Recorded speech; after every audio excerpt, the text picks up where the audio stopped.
이번 시간은 챕터 01 보관 물류론 중에 01단원과 02단원에 대해서 배워보도록 하겠습니다. 학습에 앞서서 우리가 무엇을 배워 나아갈 것인가를 살펴보는 것 굉장히 중요하죠. 그래야지 이런 부분들에 있어서 주요한 시험 문제에 나올 만한 것이 무엇인지를 찾는 것이 용이하니까요.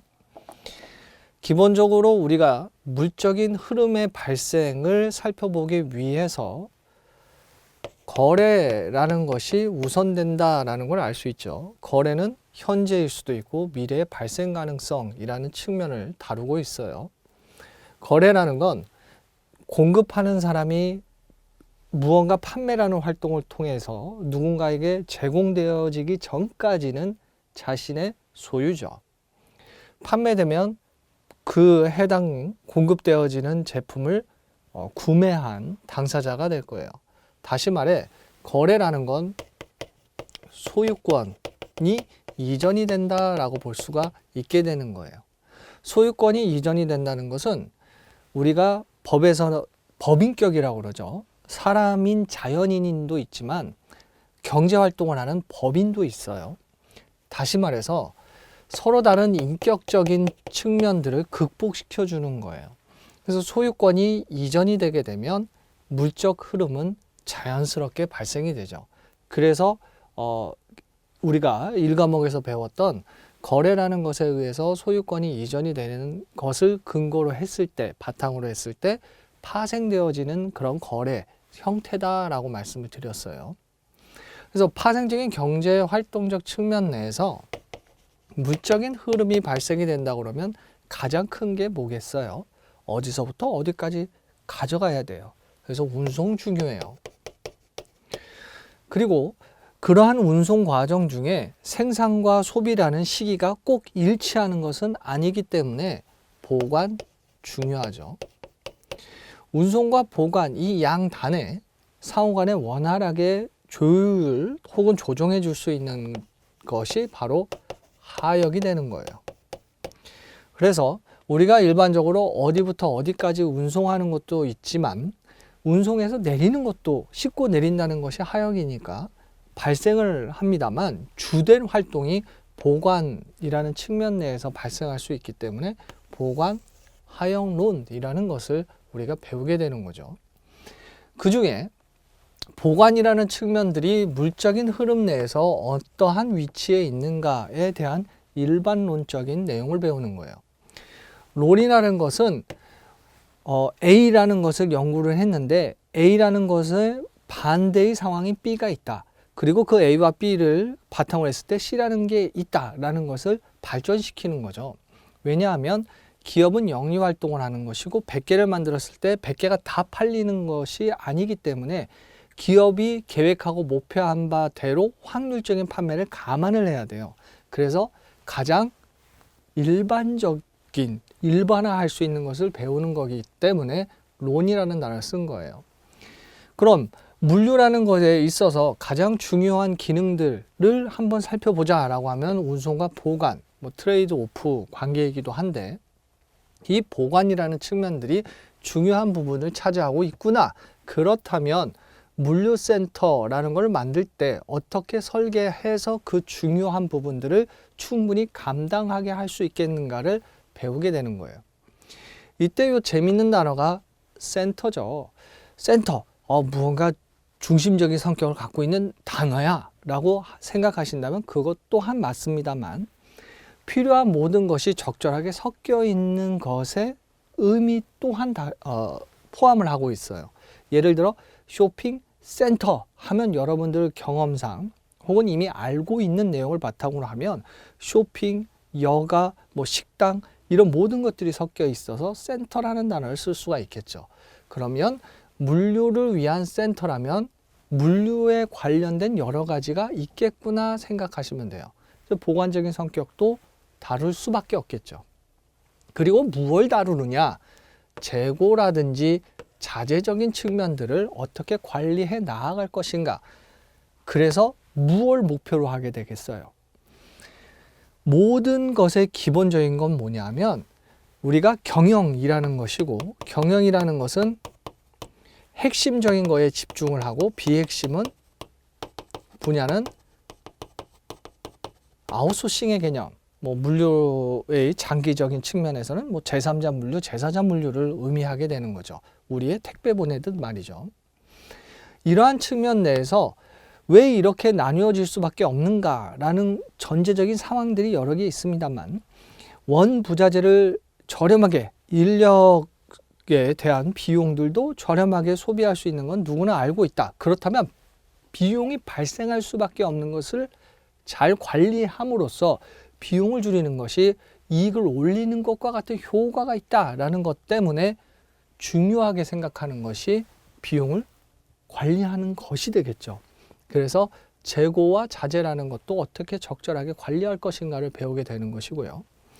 말씀드렸다시피 하역이라는 건 발생하고 있기 때문에 하역은 어떤 의미인지, 또 하역에 사용되어지는 기기는 무엇인지를 살펴볼 수밖에 없게 되고, 이러한 부분들은 작업과 연결이 되는데, 작업에 있어서는 목표된 바를 이룰 수 있는 효율성도 있지만, 효과성도 있지만, 경제성이라는 투입 대비 산출이 좀 더 좋아야 되는 효율성도 있어야 되죠. 그래서 단위화하는 것이 중요해요. 우리가 그 택시를 탈 때 한 명이 모든 비용을 부담하는 것보단 4명이 타서 분담하는 게 더 낫잖아요. 그래서 단위화하게 되면 비용을 줄일 수가 있는 거예요. 여러 대 차량을 보낸다든지 혹은 여러 군데에 정리되지 않은 상태에서 놓는 것보다는 정리해서 단위화해서 하는 것이 중요하게 돼요. 이때 단위화되어진다라는 개념들에 어떤 기준이라는 것이 존재하는데, 그 기준이라는 것은 공장의 어떤 생산품에 대한 기준에 따른 유닛 로드가 있을 수 있고, 보관하는 곳에서의 기준적 유닛 로드가 있을 수 있겠죠. 그래서 그거 배우는 거예요. 그리고 그러한 단위화는 안정적인 포장으로서 훨씬 더 유용하게 이루어질 수 있게 되겠죠. 그래서 우리가 이런 내용을 보면 저런 부분들을 배우는구나. 그러면 이러한 내용을 우리가 학습을 하게 될 것이고, 그런 학습을 하는 이유는 우리가 반드시 업무의 전문가가 되기 위해서는 알아야 되는 것, 그 이야기는 시험 문제에 출제될 확률이 있는 것이라고 정리해 볼 수 있겠죠.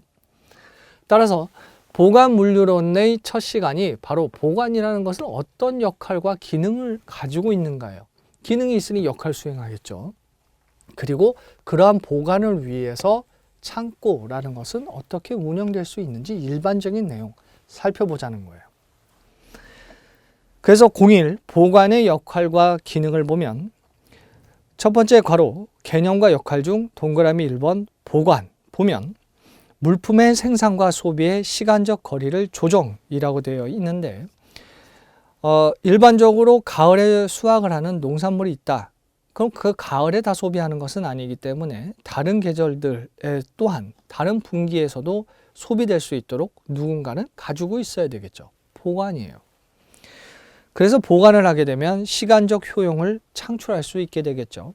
1과목에서 효용을 우리가 이해하기 편하게 만족의 정도라고 말씀을 드렸죠. 뭐 조금은 복잡한 개념이긴 합니다만. 그럼 이러한 효용 같은 경우에는 어떻게 이해를 할 수 있느냐? 여러분들이 배가 부르시는데 무언가 드시라, 먹어라 라고 하면 못 드시잖아요. 마찬가지로 배고플 때 먹는 게 제일 좋아요. 필요할 때 구매하는 게 제일 좋아요.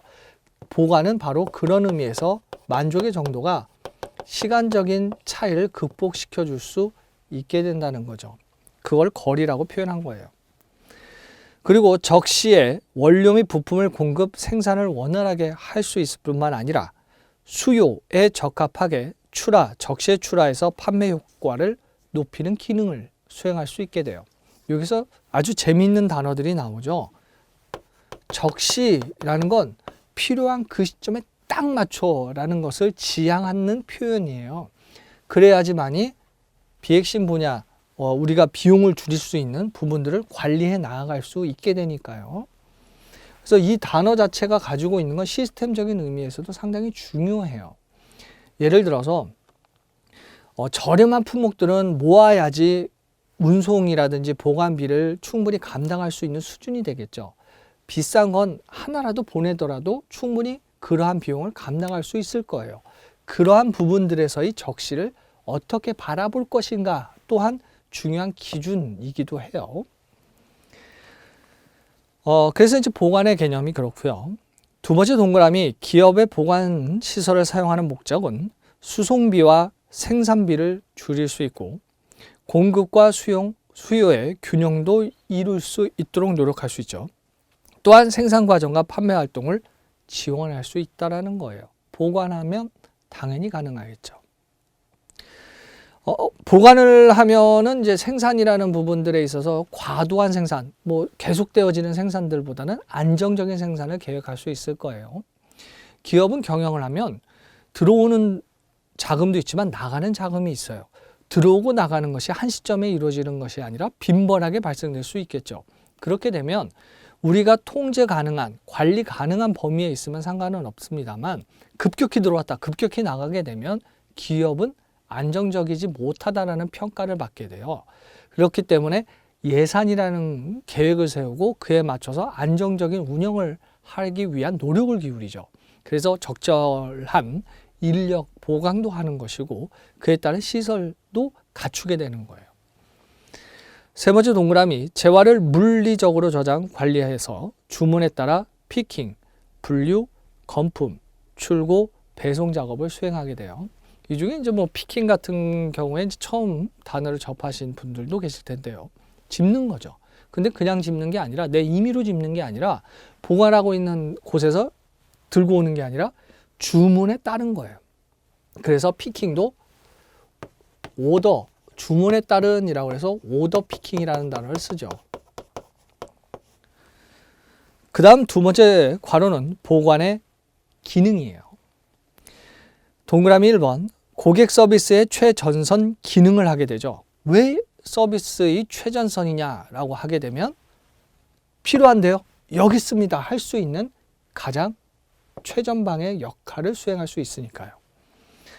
그래서 고객의 주문에 대해 효율적인 재고 관리를 해 신속 정확하게 주문품을 인도할 수 있게 해주니까요. 두 번째 동그라미는 운송과 배송 간의 윤활유 기능이라고 되어 있는데 일반적으로 우리가 운송과 수송, 배송을 따로 나눠보자 라고 하게 되면 거점, 그러니까 센터 같은 거죠. 센터와 센터, 뭐 창고와 창고처럼 주요한 지역을 보내거나 주문에 의해서 보내주게 된다라고 하면 배송이 되겠죠.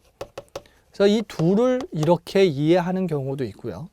운송과 수송을 유사한 의미로 이해하는 경우도 있는데 여기서는 운송이라는 측면들을 수송과 유사한 부분으로 이해를 한 거죠. 뭐 여러 가지 혼용돼서 쓰는 거니까요. 그래서 이러한 개념 중에 윤활유 기능이라는 건 예를 들어 공급업자, 생산자가 10개를 만들면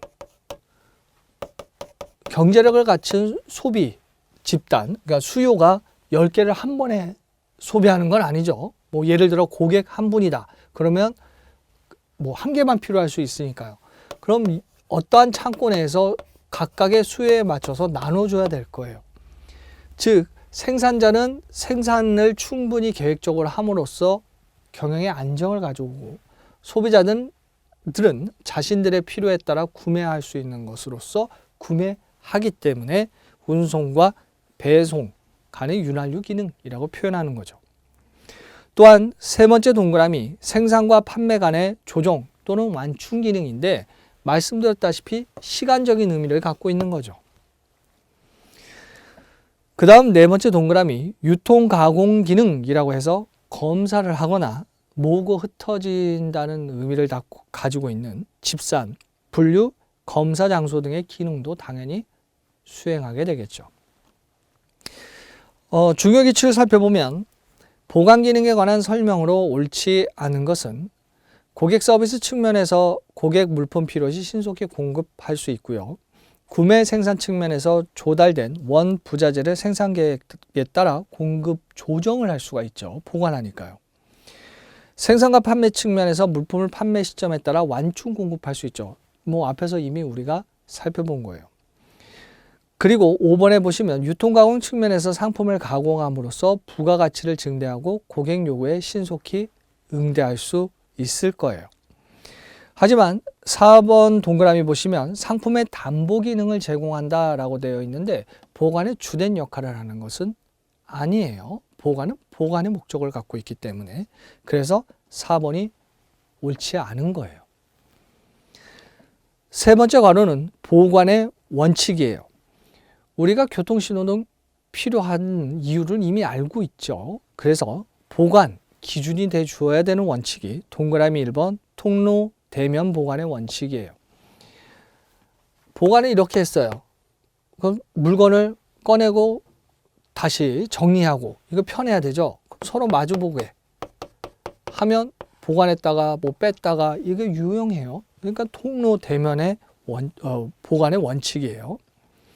두 번째 동그라미는 높이 쌓기의 원칙이죠. 높이 쌓으면 그만큼 보관의 효율은 높아지니까요. 그 다음 세 번째 동그라미는 선입 선출의 원칙이에요. 선입 선출 하게 되면 많이 보시는 단어가 first in, 먼저 들어온 거 first out의 개념을 갖고 있죠. 그래서 먼저 보관한 물품을 먼저 출고하는 것이라고 보시면 되고요. 상품 형식 변경이 잦다라는 건 판매되는 시기가 짧을 수 있다라는 위험성이 갖고 있기 때문에 선입선출, 상품 수명 주기가 짧다, 빨리 보내야 되니까 선입선출, 파손, 감모가 생기기 쉽다, 당연히 선입선출을 해야 되겠죠. 그 다음 네 번째 동그라미는 회전 대응 보관의 원칙인데 빨리 나가는 것을 출구 쪽에다 두는 게 효율적이죠. 더디게 나가는 거는 출구 쪽에 가까이 나게 되면 움직이는 거리들이 더 길어지게 되면 시간 지체가 발생할 수 있으니까요. 그래서 보관할 물품의 장소를 회전 정도에 따라 정한다라는 것이고 입출하 빈도 정도에 따라 보관 장소를 결정할 수 있게 됩니다. 말씀드렸다시피 우리가 배우는 건 론이잖아요. 론이라는 건 100% 이렇다. 명확한 것이 아니라 확률적으로 이럴 가능성이 높다라는 것에 접근을 하는 것이기 때문에 우리가 횟수라는 단어도 쓸 수 있겠지만 그런 확률적인 횟수인 빈도라는 단어를 쓴 거예요. 그 다음 다섯 번째 동그라미는 동일성, 유사성의 원칙으로 동일 품종은 동일 장소, 유사품은 가까운 근처 장소에 보관한다는 것이고요. 여러분들이 대형마트 식료품 코너에 가시면 식료품이 진열되어 있는 곤돌라가 있죠. 거기에 이제 품목들을 생각하시면 돼요. 여섯 번째 동그라미 중량 특성의 원칙인데 중량에 따라 보관 장소나 높낮이를 결정하라는 거예요. 그럼 무거운 걸 밑에 두겠어요? 가벼운 걸 밑에 두겠어요? 당연히 무거운 걸 밑에 두겠죠. 일반적으로 말이죠. 일곱 번째 동그라미는 형상 특성의 원칙으로 형상에 따라 보관 방법을 변경, 형상 특성에 부응해서 보관하는 것이에요. 기계류 같은 경우에는 제각각의 형태들이 있을 수 있기 때문에 당연히 이러한 원칙 고려해야 되죠. 여덟 번째 동그라미는 위치 표시의 원칙으로 보관품의 장소, 선반번호 등의 위치를 표시, 업무 효율화를 증대시킬 수 있다는 거예요. 여러분들께서 도서관에서 어떤 책을 찾을 때 그 도서관에 어디에 있다라는 것을 기호로 표시할 수 있잖아요. 그럼 빨리 찾아요. 효율적이죠. 아홉 번째 동그라미 명료성의 원칙으로 시각적으로 보관품을 용이하게 식별할 수 있도록 보관하자는 거예요. 명료하지 않으면 찾는 데 시간이 소요가 되죠. 그러면 적시가 어려워져요. 그 다음 열 번째 동그라미는 네트워크 보관의 원칙으로 관련 품목을 한 장소에 모아서 보관하는 것이다 라는 건데 이렇게 이제 네트워크에 의해서 보관을 관련 품목들을 하게 되면 정리라든지 출고에 있어서 피킹의 효율은 높아지게 될 거예요. 그리고 출하하는 품목이 다양해요. 예를 들어서 품목은 다양한데 마트로 간다라는 상황처럼 출하 품목이 다양하게 되면 보관할 때 많이 곤란할 수 있잖아요. 이때 용이하게 보관을 하자라는 것이 네트워크의 보관 원칙이라고 생각하시면 돼요. 그 다음 네 번째 괄호는 보관하는 물품의 흐름 방식이에요. 무언가 와서 보관을 할 수도 있고 보관된 것을 내보내는 우리가 일명 출하라고 하는 그 출하의 과정을 정할 수가 있게 되는데 동그라미 1번은 원웨이 방식이에요. 일방적으로 가면 되는 거죠. 그래서 원웨이로 가는 거예요. 유턴 방식은 출입구를 유턴하는 거예요. 그림에 아주 잘 나와 있죠. 그 다음에 지식인에 보시면 보관 방식의 최근 추세라고 해서 단순 저장 기능 중심에서 라벨링, 재포장 등 유통지능 지원 기능이 강화되고 있어요. 그래서 이러한 부분들은 과거에 주문이 들어왔어요. 그럼 그거 내보내자라는 시대에서 관리가 필요하다는 걸 인식을 한 것이고 그 관리라는 건 전체 흐름의 일부분이기 때문에 우리 앞에서 배웠던 표현을 쓰자면 윤활유와 같은 기능을 수행을 해야 되잖아요. 그러다 보면 내가 수행하는 부분들의 확장이라는 것이 가져오게 돼요. 그래서 유통지원 기능이 강화되고 있고요. 수요 변동의 폭이 큰 물품에 대해 안전재고 수준을 높이고 있다라고 되어 있는데 아주 재미있는 표현이죠. 이건 일반적인 개념이에요. 수요라는 건 경제력을 가지고 있는 그런 경제 집단이잖아요. 그런 수요를 가질 수 있는. 그래서 수요 변동이라는 것이 있게 되는데 확률이라고 했죠. 그래서 변동이 일어나요. 변동이 작을 수도 있지만 클 수도 있어요. 클 때는 우리가 필요할 때 필요한 시기에 필요한 물품을 전달하는 것이 중요하잖아요. 그렇다면 변동이라는 것 자체는 기업의 판매 기회와 직결이 되는 것이고 그 기회를 잃어버리게 되면 경쟁사의 회사에겐 기회가 되는 것이기 때문에 위험한 거예요. 그래서 이것을 대비하기 위해 안전재고 수준도 높일 수 있게 되겠죠. 물론 이제 이러한 부분들이 무한정 높인다는 의미는 아니에요. 그 다음 운영 효율성을 향상시키기 위해 물류정보 시스템 사용 당연히 증가하고 있겠죠. 우리도 이어 달리기 할 때 바톤이 어디서 오는지를 보고 준비했다가 달리듯이 정보를 통해 내일 언제 어디서 무엇이 가고 그 창고에 도착을 하게 되면 몇 시쯤 하면 하역 장비가 스탠바이 돼서 어디에다가 보관을 해야 되겠다는 사전 계획이 결정이 되어서 자연스럽게 또 출하되는 품목들을 또 그에 따라서 자연스럽게 출하시킬 수가 있거든요. 그렇기 때문에 물류정보 시스템 중요해요. 또한 대응적인 측면 내에서 다품종 소량화예요.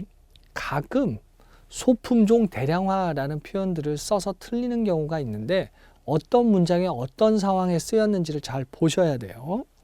유의해야 되고 소량 다빈도화를 가져오죠. 생활 패턴들이 바뀐 거예요. 습관들이, 관습들이 바뀐 거예요. 대가족에서 핵가족, 핵가족에서 결혼 정년기가 늦어지고 독신의 증가 등등과 같이 이러한 여러 가지 소비 패턴이 바뀐 거예요.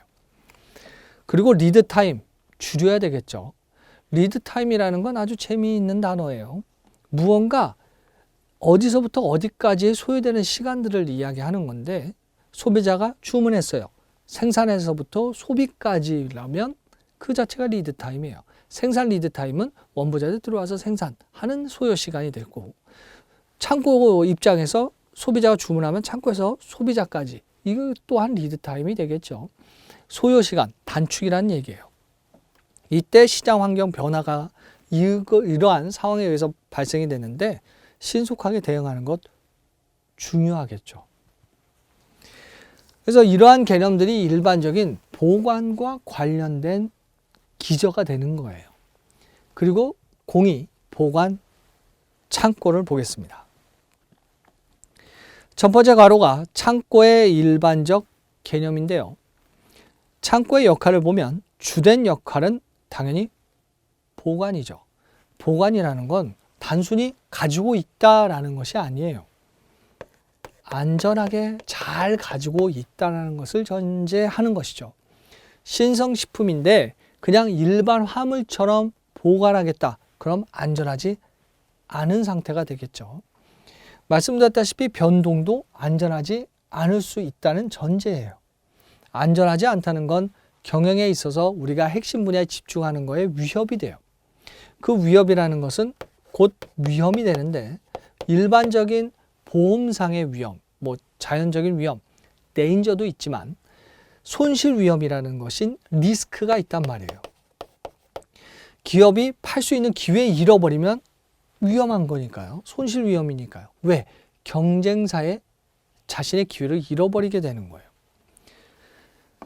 그래서 보관이라는 것 자체가 목적이지만 그 보관이라는 단어가 포함하고 있는 의미 자체는 굉장히 다양하고 깊이가 있게 되는 것이고요. 그래서 보관을 목적으로 하는 보관 창고의 성격 그 자체가 강했지만 앞에서 뭐 유통이라는 단어로서의 확장을 갖고 왔다라고 우리가 살펴봤잖아요. 경제의 발전과 더불어 제품 생산을 위한 원재료를 비롯 제조 과정 반제품, 그러니까 완제품 전의 반제품을 일시 저장하거나 중간 제품이나 완성품을 보관하는 창고 등의 성격으로 확장이 되었죠. 단순 보관에서 전략적인 의미로 바뀌게 된다는 거예요. 왜 전략이라는 개념으로 바뀌었냐면 일반적으로 기업이 무언가 생산을 한다라고 하게 되면 경쟁사는 항상 존재해요. 먼저 존재하는 선도 기업도 있지만 후발 기업도 존재하니까요. 자유경제 체제에서는 누구나 해요. 뭐 비타민 음료를 뭐 10에서 출발했는데 그 다음에 20 나올 수 있고 50 나올 수 있고 한단 말이에요. 그렇기 때문에 항상 경쟁이라는 건 존재할 수밖에 없게 되고 경쟁의 우위에 서기 위한 노력을 기울일 수밖에 없고 그러한 우위에 설 수 있는 것을 찾는 수행할 수 있는 전략이 필요하게 돼요. 따라서 창고라는 측면들에 있어서는 단순의 보관이 아니라 전체 시스템 내에서의 윤활유의 기능적인 측면들을 기업이 지향하는 방향에 맞춰 비용을 줄이고 적절하게 관리하는 거에 맞춰서 수행하기 때문에 확장이라는 단어를 쓴 거예요. 두 번째 동그라미 링크와 노드예요. 이게 뭐냐면 화물 운송론에서 이제 다루는 부분인데 어디서부터 어디까지 가겠다라고 하게 되면 연결점이 있겠죠. 이게 링크예요.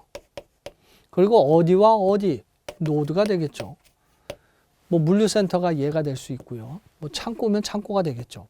그리고 여기에 가는 수단을 모드라고 그러잖아요. 선박으로 가든 철도로 가든. 그래서 이게 3요소예요. 그 중에 이제 링크 노드라는 표현을 쓴 거예요. 그래서 링크는 물류 경로고 노드는 물류 거점이 돼요. 이런 노드에는 화물역, 항만, 트럭 터미널과 같이 사회 간접 자본에 의해 건립되는 것이 있고요. 공장 창고, 배송센터, 물류센터와 같이 민간 기업에 의해 건립되어져서 운영하는 경우도 있어요. 사회 간접 자본을 하는 이유는 우리나라가 뭐 1과목에서도 말씀을 드렸었습니다만 거래라는 건 전 세계적으로 발생이 돼요. 모든 나라들이 존재하고 있죠.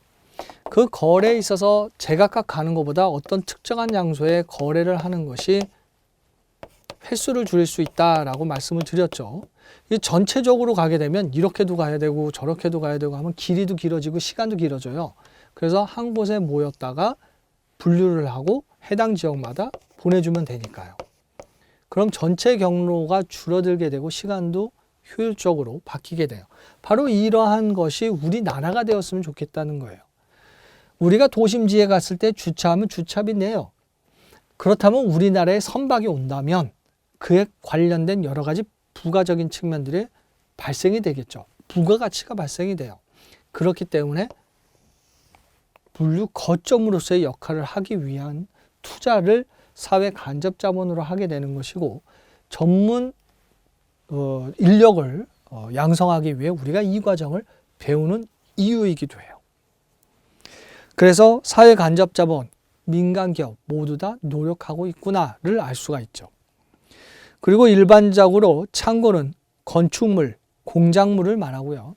공작물이라는 것은 기둥에서 이렇게 잘 세운 그런 건물들을 얘기하죠. 물류센터, 배송센터는 기능적 물류시설을 일컬을 수 있을 거예요. 센터라는 개념들은 물류와 관련된 것이기 때문에 말씀을 드렸고요. 배송센터는 말 그대로 배송을 위한 것이죠. 그래서 물류시설을 의미하게 돼요. 세 번째 동그라미는 물류 거점이에요. 광의의 개념으로는 공장, 물류센터, 영업, 창고 등 제품을 보관, 공급하는 곳을 일컫고요. 협의로는 센터냐, 창고냐 이러한 개념으로 볼 수 있어요. 특별히 어려운 내용은 없죠. 그 다음 두 번째 괄호는 창고의 기능이에요. 우리가 일반적으로 무언가 배울 때 시험 문제에 나오는 내용들이 있게 되는데 보관 중요해요. 왜 중요하냐? 우리가 그걸 알아야 이걸 배우는 근거가 되니까 종종 이제 그러한 부분들도 출제가 되고요. 그럼 그러한 기능 중 보관은 뭐냐라는 거 당연히 알아야 되는 거죠. 그리고 창고의 개념이 이렇다. 그럼 그 창고는 뭘 할 수 있을까? 기능을 알아야 되겠죠. 그래야 우리가 실무에 들어가도 업무를 수행할 수 있잖아요. 동그라미 1번 보관 당연히 해야 돼요. 품질 특성이나 영업 전략에 따라서 보관을 하게 돼요. 그래서 품질을 위해서뿐만 아니라 안전하게 뿐만 아니라 앞서 말씀드렸던 전략이라는 것에 의해 보관을 하게 되죠.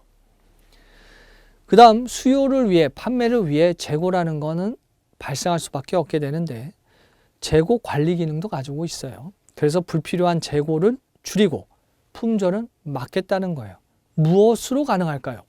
앞에서 01단원의 지식인에 보시면 세 번째 오는표에 중간쯤 물류정보 시스템 사용이 증가한다라고 되어 있죠. 뭐가 중요하다고요?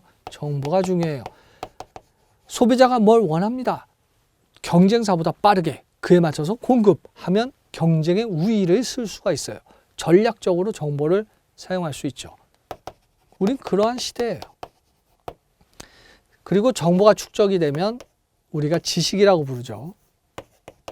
그래서 지식 경영을 할 수도 있고요. 그래서 정보라는 것이 중요해요. 이러한 정보 덕분에 너무 많이 보관하고 있다라는 데이터가 쌓일 수가 있겠죠. 예를 들어 편의점에서 우리가 무엇을 구매하는 그 시점에 편의점의 재고와 그 장부 정리가 자동으로 된과 동시에 물류창고에 그 해당 데이터가 가는 것과 동시에 공급회사도 같이 공유가 되어져서 전체적인 관리를 유용하게 한다면 적시를 달성할 수 있고 효율성도 가져올 수 있고 기업의 전략적인 목표, 효과성도 가져올 수 있게 되겠죠. 세 번째 동그라미는 수배송과 당연히 연계돼야 되겠죠. 수송, 배송 중요해요. 근데 단순히 그냥 수배송과 연계를 하는 것이 아니라 정보가 있어야 되니까 정보 시스템을 바탕으로 하게 되는 거예요. 그 다음 네 번째 동그라미는 유통 가공 기능이죠. 포장 중요해요. 건품 또한 중요해요. 그리고 다섯 번째 동그라미는 물류비 관리 기능 또한 중요하게 되겠죠. 단순하게 보관만 하게 되면 효율적인 것인지 효과성이 있는지 알 수가 없어요. 그렇기 때문에 전체 시스템 하에서 어떤 역할을 수행하고 어떻게 무엇 때문에 발생이 되는지를 알게 되면 과도한지 그렇지 않은지 과소한지를 알게 되고 적정 수준으로 맞춰 나갈 수 있어요. 물류비를 관리할 수 있죠. 여섯 번째 동그라미는 물류 환경 변화에 대한 대응을 할 수 있는 기능도 있어요. 동그라미 기역에 다품종 소량화라고 되어 있는데 여러분들이 간식을 드시러 음료수를 사러 편의점에 갔는데 A 음료수가 마시고 싶으셨어요. 100병 주세요 하고 100병 다 마시기는 무리가 있잖아요. 소비자들은 개성, 다양화가 이루어져 있는 상태이기 때문에 다품종이고 소량화예요. 또한 가볍고 얇고 짧고 작다는 한자를 이용한 경박, 단소, 화에 의해서 적절한 대응이 필요하게 되겠죠. 그리고 동그라미 니은 소량 주문 당연히 발생을 하고 있고 수많은 분들께서 온라인으로 구매하시잖아요. 국내에서 국외에서 직구, 역직구 다 발생해요. 그에 따라 다빈도 배송이 일어나고 있고요. 디귿 물류의 빠른 유통에 대한 대응 당연히 중요할 수밖에 없는데 창고가 그 기능을 수행해 줄 수 있게 된다는 거예요. 적절한 재고와 자재 관리를 통해서 말이죠. 그 다음 세 번째 괄호는 창고 기능을 개선할 수 있는 방법인데 여기에 나와 있는 방법은 개념적인 부분이에요. 이미 하고 있고 보다 더 발전된 부분들이 창고에 적용되어지고 있는 시기니까요. 그럼에도 우리가 이것을 알아야 되는 이유는 과거를 알면 현재를 이해하고 현재를 이해하면 미래를 준비할 수 있잖아요. 그렇다면 우리가 그동안 무엇을 해왔고 이것을 나누어져 있는가, 그럼 앞으로는 어떻게 되겠는가를 우리 스스로 되물어 볼 수 있거든요. 그래서 동그라미 1번은 저장 중심이고 두 번째 동그라미는 집배송 중심이에요. 택배는 보관이 아니죠. 그럼 어떻게 해야 돼요? 빨리 들어온 것을 분류해서 빨리 보낼 수 있도록 해야 되는 것 중요하겠죠. 가을에 수확하는 쌀 같은 경우에는 집배송보다는 저장이라는 개념들이 보다 더 강할 수 있을 거예요. 그래서 저장 중심형의 형태를 갖출 수 있는 창고는 보관 저장 기능이라고 일컬어지고요. 집배송 중심 창고는 입출고라는 입고되고 출고되는 기능적 의미를 갖게 되죠. 그래서 저장을 한다라고 하게 되면 보관적인 성격을 갖게 되니까 하드웨어에 있어서도 높은 선반을 사용할 수 있고요. 쌓아 놓을 수 있잖아요. 적층 선반을 사용할 수도 있어요. 또한 저장 중심이기 때문에 통로를 없앨 수 있는 방안, 여기서 무조건 없앤다는 개념은 아니고요. 필요에 의해서 없애는 방안도 중요하고요. 입체적인 저장력을 이용하는 것 또한 중요하겠죠. 그래서 높은 선반을 사용해서 슈트 리프트 같은 것들을 이용할 수 있고요. 슈트 걸어놓는 그런 보관할 수 있는 리프트라든지 우리가 일반적으로 이 지게차라고 할 때 이제 포크리프트를 쓰잖아요. 포크리프트 트럭을 사용할 수도 있고 또는 이제 피커의 가벼운 피커들을 이용할 수도 있고요. 다양한 부분들로 우리가 활용할 수 있겠죠. 또한 적측식 선반을 사용을 해서 리프트를 이용을 한다든지 혹은 엘리베이터의 개념처럼 오르내릴 수 있도록 할 수 있고요. 그게 이제 적층식 선반의 성격을 가질 수도 있고 드라이브 하는 렉을 이용을 하거나 이동식 렉을 이용할 수도 있을 거예요. 우리가 드라이브 인 하면 지게차 같은 거, 포클리프트 트럭 같은 것들이 지나갈 수 있는 것이고요. 이동식 렉은 렉이 이동을 할 수 있는 거예요. 렉은 보관하는 기둥과 이 판이 있는 걸 얘기하잖아요. 선반처럼. 그래서 보관을 한다. 그럼 이런 형태로 해서 여기에다가 팔레트를 놓을 수도 있고 포장되어지는 상자를 여기다가 보관을 할 수도 있는 거예요. 또는 입체적인 부분들로서 시스템화를 갖추어서 운영할 수도 있겠죠. 소프트웨어적인 방법으로는 통로 면적을 줄여보거나 수납 설비 내의 불필요한 공간을 줄이거나 선반 적재 효율을 어떻게 높일까라고 했을 때 비어있는 곳에 놓고 컴퓨터를 이용하니까 빨리 찾을 수 있지 않겠는가라고 해서 픽스, 고정시키는 것이 아니라 프리, 로케이션 시스템을 이용할 수도 있을 거예요.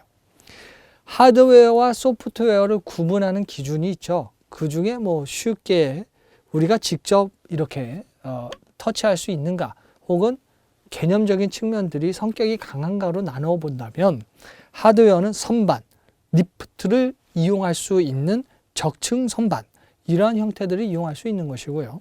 소프트웨어는 불필요한 공간을 어떻게 줄일까라는 거예요. 선반 적재를 어떻게 높일까라는 출발점이죠.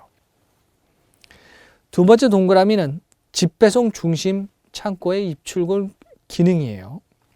하드웨어적인 방법은 수평이 이동을 할 때 운반 차량을 이용할 수 있어요. 가까운 거리니까 운송, 수송이 아닌 운반을 썼죠.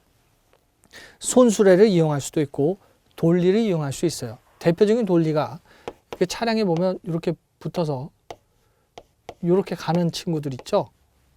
이게 이제 평면이라면 이렇게 갈 수 있어요. 끌려서 말이죠. 팔레트 리프트라든지 포크 리프트 트럭 같은 것들을 이용할 수 있고요. 수직 이동에 엘리베이터나 컨베이어를 쓸 수 있어요. 컨베이어가 막강하죠. 왜냐하면 쉴 새 없이 돌아갈 수 있으니까요. 이때 중요한 기술이 있어요. 택배 같은 경우에는 제각각 보내는데 어떻게 보낼 수 있을까? 추후에 배우시게 될 바코드라는 것 때문에 가능하고 이 바코드는 물류 바코드를 부여함으로써 보다 더 빨라지게 돼요. 그렇게 되면 컨베이어가 이렇게 간다고 하더라도 여기에서 무언가 바코드를 이식할 수 있는 기술로 일로 가거나 1, 2로 갈 수 있도록 도와줄 거예요. 이때 바코드를 유선이 아닌 무선으로 인식하는 기술을 무선 주파수 인식 기술인 RFID를 이용을 하겠죠. 물류를 인식할 수 있는 주파수가 있거나 하이패스 고속도로의 주파수가 있거나 사원카드를 통해 문이 열리는 주파수가 있거나 할 텐데 우리는 물류를 이용한 무선 주파수를 이용하게 되겠죠. 그래서 컨베이어 사용을 하면 강력하게 집배송이 빠르게 이루어질 수 있어요. 또한 중량물이 입고 혹은 출고를 할 때 하역기기 당연히 집배송할 때 사용할 수 있겠죠. 크레인은 크레인인데 스태커 크레인을 이용할 수 있어요. 우리가 무언가 붙인다 하면 스티커를 이용하죠. 마찬가지로 예를 들어 이런 거예요.